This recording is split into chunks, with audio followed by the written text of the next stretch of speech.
बेटा हम लोग के स्क्रीन पे आ गया बेसिस। अच्छा सर ये बेसिस क्या होते हैं, सबसे पहले ये समझाइए।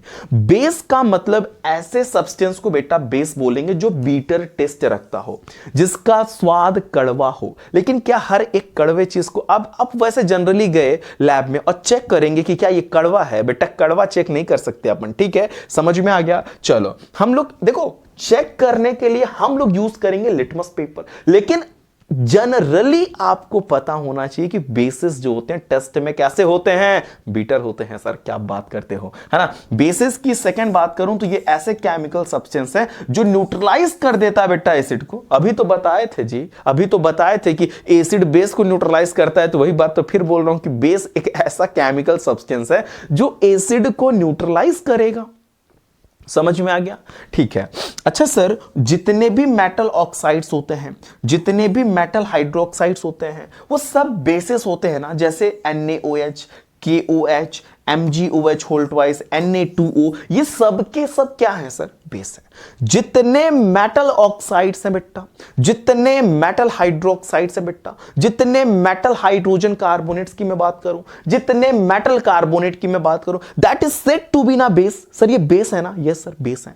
अगर कुछ एग्जाम्पल की बात करूं बेटा तो NaOH, KOH, MgOH यहां पे ट्वाइस लगा हुआ है, Na2O that mean sodium oxide इसका नाम है, इसका नाम है मैग्नीशियम हाइड्रोक्साइड, इसका नाम है बेटा पोटेशियम हाइड्रोक्साइड, इसका नाम है बेटा sodium hydroxide. That is all are the bases, that's all are the bases. Sir bases के बारे में मजा आ रहा है। सर ये एल्कलीज आ गया, जरा सर बताइए ना कि एल्कलीज क्या होते हैं।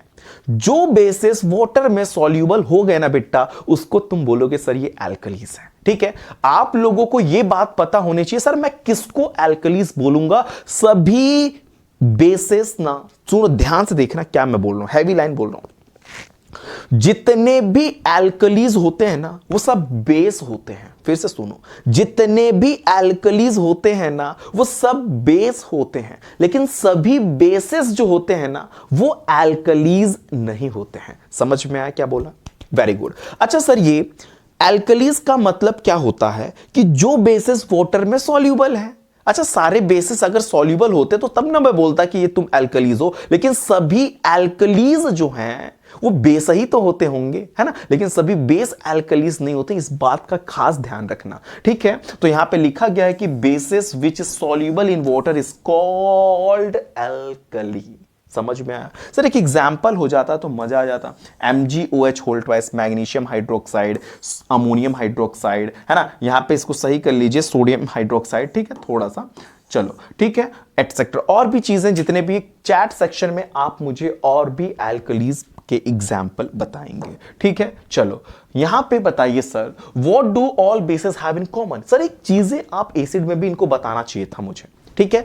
क्या सभी एसिड और बेसिस में कॉमन होते, सर ये बता दो। इधर आओ, जितने भी एसिड्स होते हैं ना सब में ये खास बात है कि अगर उसको वाटर में ऐड करोगे ना तो सबके सब एसिड्स H पॉजिटिव आयन देते हैं बेटा, सबके सब H पॉजिटिव। वेदर कम दे या ज्यादा दे मसला वो ना है, मसला वो ना है कम या ज्यादा। भाई देखो स्ट्रॉन्ग है तो ज्यादा H पॉजिटिव देगा ही देगा, वीक एसिड है तो कम H पॉजिटिव देगा ही देगा।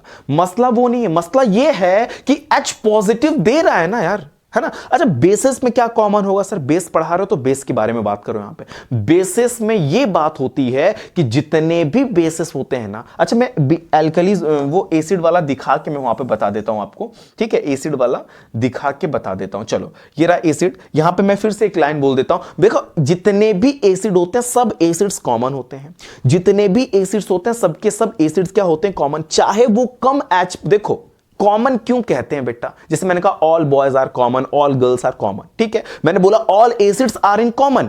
अच्छा सर क्यों एसिड्स कॉमन है, कोई भी एसिड होगा वो H पॉजिटिव आयंस प्रोड्यूस करता है, H पॉजिटिव आयन प्रोड्यूस करता है वाटर में, है ना, ये खास बात है। चाहे कम H पॉजिटिव दे चाहे ज्यादा H पॉजिटिव दे तो रहा है ना H पॉजिटिव। मसला ये है H पॉजिटिव आयंस प्रोड्यूस करते हैं सभी के सभी बेसिस, सॉरी सभी के सभी एसिड्स, ठीक है, तो दैट मींस ये कॉमन नेचर है। अच्छा सर यहां पे आप पढ़ा रहे हो बेस का, ठीक है, तो बेस पे आ जाओ, ठीक है, बेस पे आ जाओ, समझ में आ गया। जितने भी बेसिस होते हैं क्यों सब कॉमन होते हैं? क्योंकि सभी बेसिस जो होते हैं वो डिसॉल्व होते हैं जब वाटर में, ठीक है, यहां सही करो, डिसॉल्व करो, डिसॉल्व होते हैं वाटर में, वो हाइड्रोक्साइड आयन प्रोड्यूस करते हैं, that means OH negative produce करते हैं। ये इनकी खास बात है। NaOH को पानी में डालो, Na positive, OH negative produce हो गया, ठीक है सर। अगर मैं मैग्नीशियम हाइड्रोक्साइड को पानी में डाला तो Mg पे डबल, ये देखो पॉजिटिव है, OH नेगेटिव। मसला ये है कि हाइड्रोक्साइड आयन मिला कि नहीं बेटा, हाइड्रोक्साइड आयन मिला कि नहीं मिल रहा, ठीक है। अगर आपको हाइड्रोक्साइड आयन मिल रहा है ना, कि दैट इज मींस कि ये बेसिस कॉमन है। बेसिस कॉमन होने के रीजन समझ में आया, क्योंकि कोई भी बेसिस वाटर में डाला मैंने, वो अच्छा मैंने बोला कि सर ये बेसिस कॉमन क्यों है, तो बोल देना सर क्योंकि दोनों basis H positive, sorry OH negative ion देते हैं वाटर में, दैट मींस ये की कॉमन है, ठीक है सर। अगर नेक्स्ट स्लाइड की मैं बात करूं आपके स्क्रीन पे, तो बेसिस जनरली 2 टाइप्स के अगर मैं बात करूं, पहला वाला स्ट्रॉन्ग बेस होता है, सेकंड वाले की क्लास लूं तो बेटा ये होता है वीक बेस। सर दोनों में फर्क क्या होता है? दोनों बेसिस की एक खास बात है कि दोनों बेसिस OH नेगेटिव देंगे, चाहे कम दे चाहे ज्यादा दें। जो बेसिस कंप्लीटली डिसोसिएट होता है वाटर में and produces large amount of OH negative, that is said to be की स्ट्रॉन्ग एसिड है।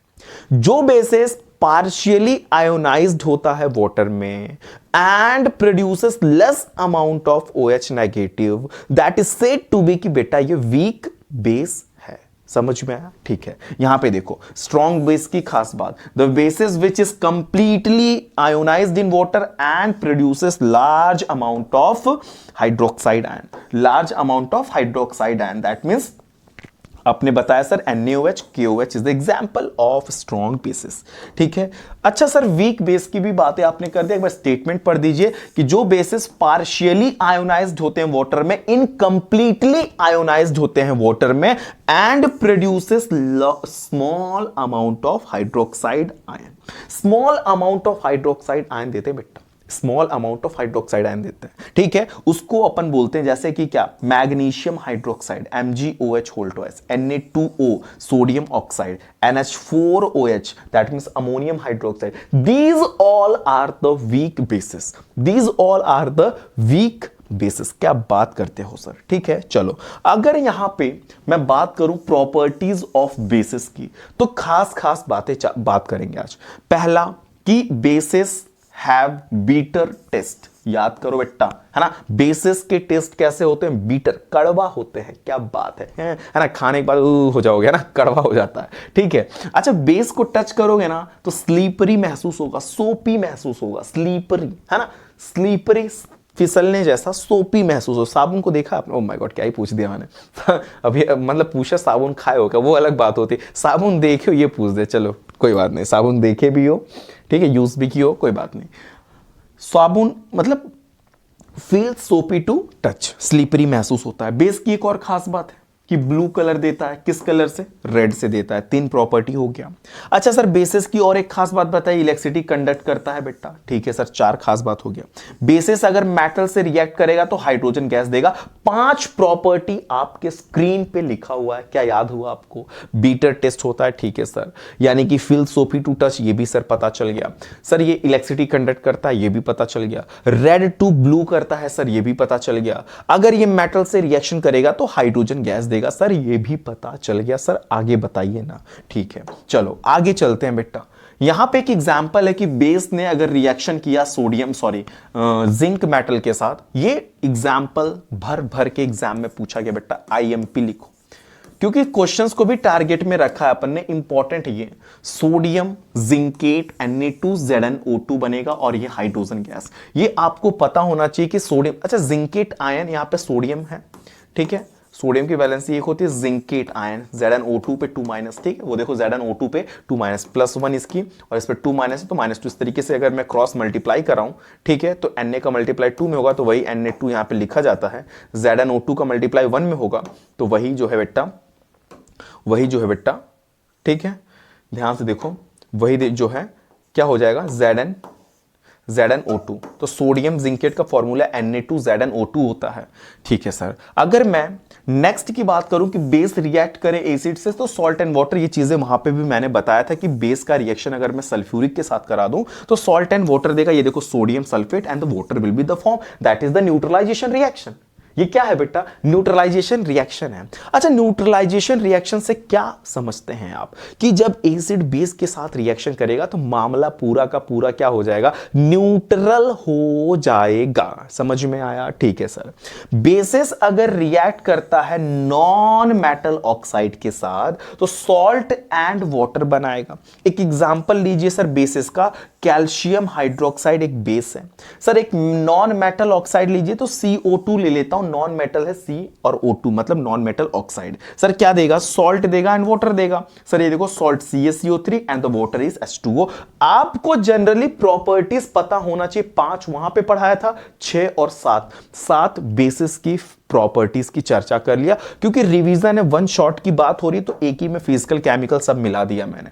ठीक है, नेक्स्ट टॉपिक आ गया pH scale, power of hydrogen की बात करते हैं। द पीएच, ठीक है, of solution is inversely proportional to the concentration of H positive in that solution। क्या बात है? एक बात समझ लेना, जितना ज्यादा पीएच होगा उतना कम उसके अंदर हाइड्रोजन आयन होगा। दैट मीन्स किसी का पीएच अगर 6 है और किसी का पीएच अगर 2 है तो 6 है पीएच, इसका मतलब उसका पीएच ज्यादा है, इसका मतलब उसमें हाइड्रोजन आयन की कंसंट्रेशन होगी कम। ये लाइन लिखा है इनवर्सली प्रोपोर्शनल। पीएच किसी का अगर है 12, ठीक है, और किसी का पीएच है 6, तो जिसका पीएच है ज्यादा दैट मीन्स 12 है तो ज्यादा है ना, इसमें हाइड्रोजन आयन की कंसंट्रेशन होगी कम, क्योंकि यहां पे एक सिंपल सी लाइन लिखा है कि जो सॉल्यूशन, देखो inversely proportional to the concentration of H positive in the solution. ठीक है, हायर द आयनिक मतलब हायर द H पॉजिटिव, ठीक है, ion then the H positive ion, जितना सुनो, जितना ज्यादा H पॉजिटिव होगा उतना कम उसका पीएच होगा। मैं ये बोलना चाह रहा हूं, ध्यान से सुनो, जितना ज्यादा H पॉजिटिव होगा, ठीक है, उतना ज्यादा उसका क्या होगा बेटा? सुनो, जितना ज्यादा H पॉजिटिव होगा उतना कम पीएच। ऐसे पहले बोलो, स्टेटमेंट को आप नहीं समझ पा रहे हो तो चीजों को मैं यहां पे अपने अकॉर्डिंग से बता रहा हूं, घबराना नहीं। ठीक है, अगर मैंने बोला नहीं समझ पा रहे हो तो फिर से देखो, मैंने बोला कि किसी का पीएच है 1, इसका मतलब उसके अंदर हाइड्रोजन आयन की कंसंट्रेशन होगी ज्यादा। ठीक है, ये चीजें मैं बता रहा हूं। ठीक है, नेक्स्ट स्लाइड पे अगर मैं बात करूं, यहां पे पीएच स्केल क्या होता है? ये स्ट्रेंथ बताता है एसिड और बेस का। ठीक है, एक स्केल है जिसपे 0 to 14 नंबरिंग होती है। पीएच स्केल क्या होता है सर? कि ये एक ऐसी स्केल है जिसपे नंबरिंग होगी फ्रॉम 0 to 14, और ये हमें स्ट्रेंथ का आइडेंटिफिकेशन कराता है कि whether it is acid, it is base, it is neutral. उस नंबर की मदद से हमें आइडेंटिफाई कराएगा कि ये एसिड है, ये बेस है। अच्छा, ये तो बताता ही है सर कि लिटमस पेपर भी तो ये बताता था कि एसिड है, बेस है। ये स्ट्रेंथ बताएगा कि मजबूत एसिड है कि कमजोर एसिड है, मजबूत बेस है कि कमजोर बेस है, वो भी बताता है पीएच स्केल। समझ रहे हो? देख रहे हो ना, देख रहे हो पीएच स्केल की, है ना? यानी नंबरिंग किस तरीके से होगा? 1 2 3 4 5 6 7 पे देखो न्यूट्रल होता है। ठीक है, 8 to 14 बेसिक नेचर का होता है। मैं 7 से चलता हूं लेफ्ट, जब मैं चलूंगा लेफ्ट तो concentration of H positive ion increase. ये लाइन को यहां लिख लीजिएगा आप लोग, ऊपर चला गया है वो, कोई बात नहीं। ठीक है, जब 6 से 1 की तरफ आएंगे तो हाइड्रोजन आयन का कंसंट्रेशन बढ़ेगा। इसका मतलब 6 वाले के जिसका पीएच 6 होगा ना, उसमें हाइड्रोजन आयन का कंसंट्रेशन होगा कम। जिसका पीएच 1 होगा ना, उसमें हाइड्रोजन आयन का कंसंट्रेशन होगा ज्यादा। ठीक है, अच्छा, अगर मैं 7 से 14 की तरफ, 7 तो न्यूट्रल है ना, ये तो ना तो एसिड होता है ना तो बेस होता है, कंडीशन इसकी न्यूट्रल है। सर आप जब 8 to 14 ट्रैवलिंग कर रहे होते हैं तो आपको कुछ होता है क्या? बहुत कुछ होता है भाई। हाँ, जब हम 14 की तरफ जाएंगे बेटा तो हाइड्रोजन आयन का कंसंट्रेशन होगा कम, यानी कि जिसका pH 14 निकल गया ना, उसमें H पॉजिटिव की कंसंट्रेशन बहुत कम हो जाएगी, होएगी, है ना, एकदम घटते। इधर से जाओगे तो इधर से इधर आ रहे हो, देखो मुझे देखो ना जरा, मुझे देखो ना जरा, 7 से मैं चला 14 की तरफ, मैं किधर चला 7 से, देखो मैं चल रहा हूं उधर से 7 से, जैसे जैसे मैं इधर जाऊंगा ना, H पॉजिटिव का कंसंट्रेशन घटेगा, लेकिन OH बढ़ेगा बेटा, वो ध्यान रखना। अच्छा सर इधर जाएंगे तो क्या होगा, इधर जाएंगे तो H पॉजिटिव का कंसंट्रेशन बढ़ेगा, OH नेगेटिव का कंसंट्रेशन कम होगा। ये चीजें आपको पता होना चाहिए, इसी वजह से मैं 7 से चल रहा हूं इधर और उधर, मैं किधर चला न जाने किधर चला, वो वाली स्टोरी हो गई है। क्या बात है सर, मोए मोए हो गए सर, है ना। चलो यहां पे अगर मैं बात करूं पॉइंट्स टू रिमेंबर, आपको ये पॉइंट्स पता होने चाहिए। क्या क्या पता होने चाहिए कि प्योर वाटर है तो उसमें H पॉजिटिव आयन का कंसंट्रेशन और OH नेगेटिव आयन का कंसंट्रेशन जो होता है वो इक्वल होता है। Hence pure water is either acid, is neither acidic nor basic, is neutral, it is neutral. क्या बात है ना। वाटर की खास बात है सर कि इसमें H positive and OH negative के कंसंट्रेशन होते हैं इक्वल। दैट मींस ये ना तो एसिडिक होता है ना ही बेटा जी ये बेस होता है। समझ में आया तो बोलो यस सर। ठीक है, acids have pH less than 7। Sir अभी तो आपने पढ़ाया कि एसिड की खास बात है कि इसका पीएच 7 से कम होगा। दैट मींस 1 से 6 तक अगर पीएच किसी का है तो वो एसिडिक नेचर का है। अगर सर 7 है तो वो न्यूट्रल है। अगर सर 8 to 14 किसी का पीएच होता है तो वो बेस होगा। सर क्या होगा, वो बेस होगा। समझ में आ रहा है तो बोलो यस सर, है ना। लाइक करते रहो चीजों को, मुझे लगेगा कि आपको समझ में आ गया है। Very good. चलिए अच्छा सर, बेस की खास बात है कि पीएच 7 से ज्यादा होगा, less than 7, less than 7, more than 7, है ना। ये सब कॉमन चीज है, उसको टी को एन कर लेना। ठीक है, चलिए यहां पे पहला importance of pH in daily life. PH का डेली लाइफ में क्या इंपॉर्टेंस बेटा, पहला तो टूथ डीके, है ना। आपको पता है कि हम जब फूड वगैरह लेते हैं, खाना पीना कुछ खाते हैं, तो हमारे माउथ का जो अंदर की पूरी जो मामला है ना, ये सब एसिडिक, मतलब एसिडिक मीडियम हो जाता है। पूरा अंदर पूरा एसिडिक मीडियम हो जाएगा। आप रात को सोए, सुबह मॉर्निंग में उठा तो आपने कोलगेट लगाया अपने दांत में, है ना, बेस लगा रहे हो, वो अपने इसको न्यूट्रल बना रहे हो। अगर आप ब्रश नहीं करो 1-2 महीने 3 महीने ठीक है, ब्रश तो करते ही होगे मेनली, ठीक है, अगर नहीं किए ना तो पता है आपके माउथ का पीएच फॉल डाउन होना स्टार्ट होगा। दैट मींस 5.5 से कम होने लगेगा। और जैसे 5.5 से पीएच कम हुआ ना, टूथ डीके स्टार्ट हो जाएगा। उसके बाद तो फिर पूछो ही मत क्या होगा, है ना। तो यानी कि हमारे डेली लाइफ में इसका इंपॉर्टेंस क्या है सर, कि हम इसमें टूथ डीके में पहले तो हमें जरूरी है कि भाई हमारे दांत जो है 5.5 से फॉल डाउन होंगे तो सड़ने लगेंगे, जिससे कि हमें रोजाना क्या करने चाहिए, ब्रश सुबह शाम दोनों टाइम करो। और अच्छी बात है, शाम को खाना पीना खा लिया, सोने जा रहे हो, 2 मिनट लगेगा, ब्रश करके आराम से आके सो, ठीक है।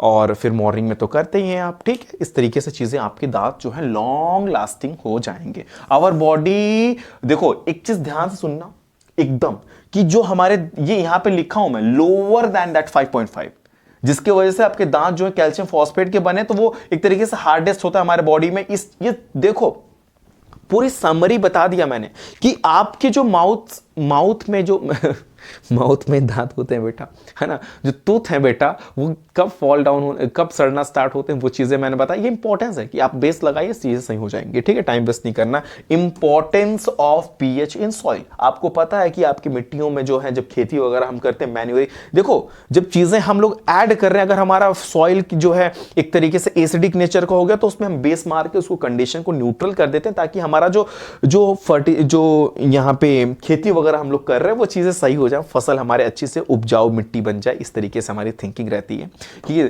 ठीक है, सॉइल की जिसका पीएच, अगर देखो पीएच का 6.5 से 7.3 तक होना चाहिए मिट्टियों का, तब अच्छा रहता है हमारे प्लांट की ग्रोथ के लिए। उससे कम हो जाएगा तो एसिडिक, उससे ज्यादा हो गया तो बेसिक। तो आपको कम ज्यादा हो रहा है तो उसके हिसाब से एसिड या बेस को ऐड करके इनके बीच में रेंज रखना है 6.5 to 7.3। देन ये जो रेंज है ना, ये आपके जो प्लांट्स हैं उसके लिए ग्रोथ के लिए बेटा परफेक्ट माना जाता है, तो आप उसके बीच में मेंटेन करके रखना। Importance in of pH in digestion, आपको पता है कि आपका स्टमक HCl रिलीज करता है, कभी कभी एक्सेस अमाउंट में HCl रिलीज कर दिया तो बेटा कुछ कुछ होने लगेगा, आप कहोगे मुझे कुछ हो रहा है, हम कहेंगे बेटा एसिडिटी हो गया है आपको। अच्छा, जब एसिडिटी हो गया तो आप मार्केट जाते हैं, फटाक से गैसोफास्ट, जलजीरा, पता नहीं क्या क्या, इनो वगैरह लेके आते हो और पी लेते हो, दैट मींस वो बेस पीते हो। जैसे ही पेट में गया बेस, पेट में गया बेस, उधर से निकला था एसिड, तो एसिड और बेस मिलते हैं, कंडीशन न्यूट्रल, उसके बाद तो फिर आप एकदम ऑसम हो जाते हैं ना, कूल कूल हो जाते हैं, है ना।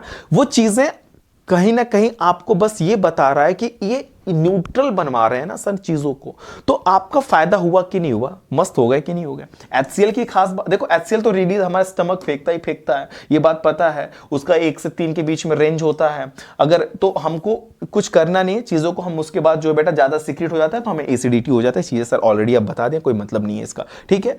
अगर ज्यादा सीक्रेट हो गया तो आपको एसिडिटी होना ही होना है। इसका यूजेस बता देता हूं, पर्टिकुलर बेसिस के पर्टिकुलर यूजेस। NaOH का यूज करते हैं सोप मैन्युफैक्चरिंग में और पेपर मैन्युफैक्चरिंग में, सिंथेटिक फाइबर में। कैल्शियम हाइड्रोक्साइड का यूज करते हैं बेटा हम लोग, मैन्युफैक्चर करते हैं ब्लीचिंग पाउडर के लिए।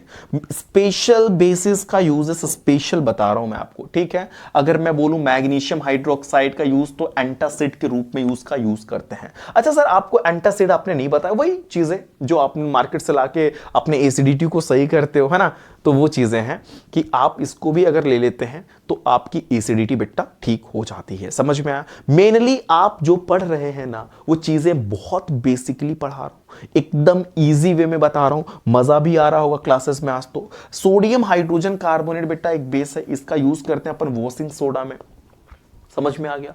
तो पर्टिकुलर ऐसे मैं नहीं बोल रहा कि base are uses for making this, है ना, वो चीजें नहीं चल रही बेटा, पर्टिकुलर बेस पकड़ रहा हूं, पर्टिकुलर बेस का यूजेस पर्टिकुलर है वो चर्चा कर रहा हूं, समझ में आ गया ना, ठीक है, परेशान नहीं होना। सोडियम हाइड्रोजन कार्बोनेट का यूज करते हैं अपन बेकिंग पाउडर बनाने में, या सॉरी बेकिंग पाउडर या बेकिंग सोडा जो मैंने लिखा है यहां पे।